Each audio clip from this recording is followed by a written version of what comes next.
ఓం శ్రీమాత్రే నమః. ఓం నమో వెంకటేశాయ. అందరికీ నమస్కారం అండి. ఈరోజు మన వీడియో పుణ్యప్రదమైన కార్తీక మాసంలో ఒక్కొక్క రోజుకి ఒక్కొక్క విశిష్టత ఉంటుంది. ఈ కార్తీక మాసంలో ఏ తిథిలో ఏమి చేయాలో తెలుసుకుందాం. కార్తీక శుద్ధ పాడ్యమి.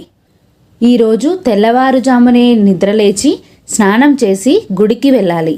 కార్తీక వ్రతాన్ని నిర్విఘ్నంగా చేసేటట్లుగా అనుగ్రహించమని ప్రార్థించి సంకల్పం చెప్పుకొని ఆకాశదీపాన్ని సందర్శించుకోవాలి.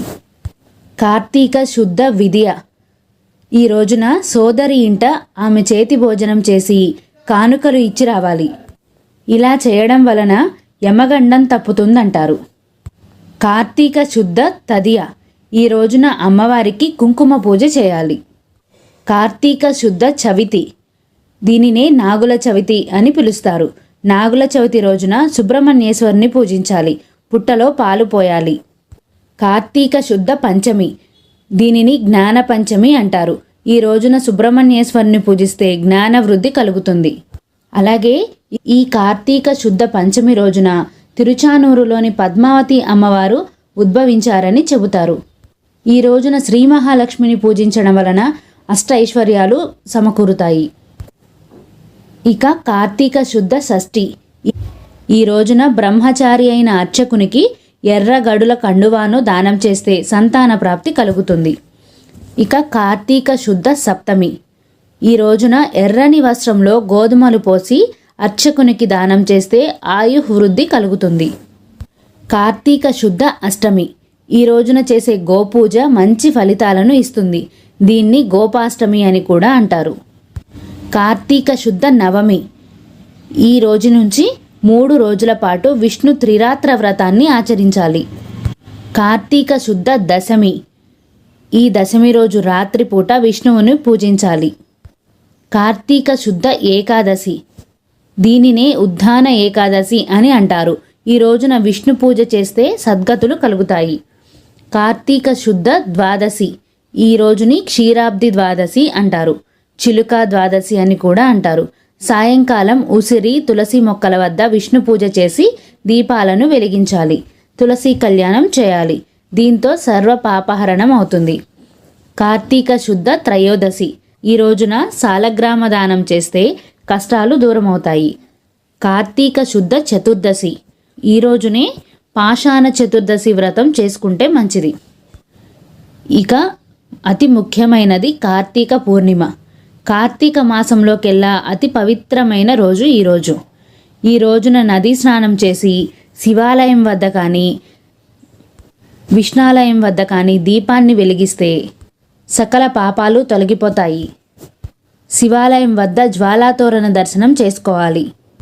ఈ రోజున సత్యనారాయణ స్వామి వ్రతాలు చేస్తే సర్వ పాపాలు తొలగిపోతాయి. ఇక కార్తీక బహుళ పాడ్యమి.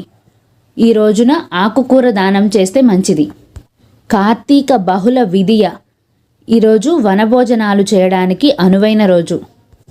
కార్తీక బహుళ తదియ. ఈరోజు పండితులు గురువులకు తులసిమాలలను సమర్పిస్తే తెలివితేటలు పెరుగుతాయి.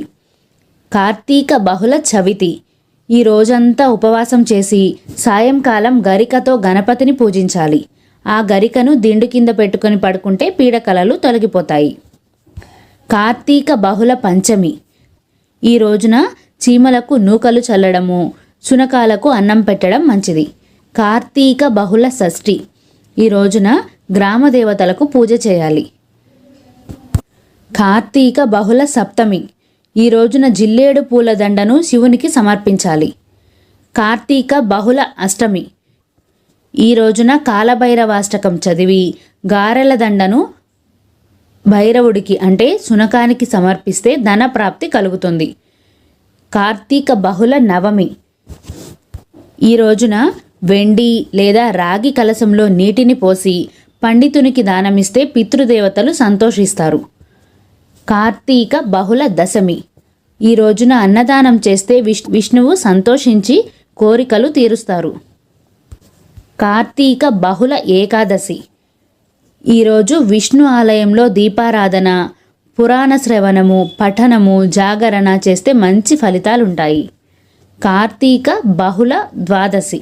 ఈ రోజున అన్నదానము లేదా స్వయంపాక దానం సమర్పిస్తే మంచిది. కార్తీక బహుళ త్రయోదశి. ఈ రోజున నవగ్రహారాధన చేస్తే గ్రహ దోషాలు తొలగిపోతాయి. కార్తీక బహుళ చతుర్దశి.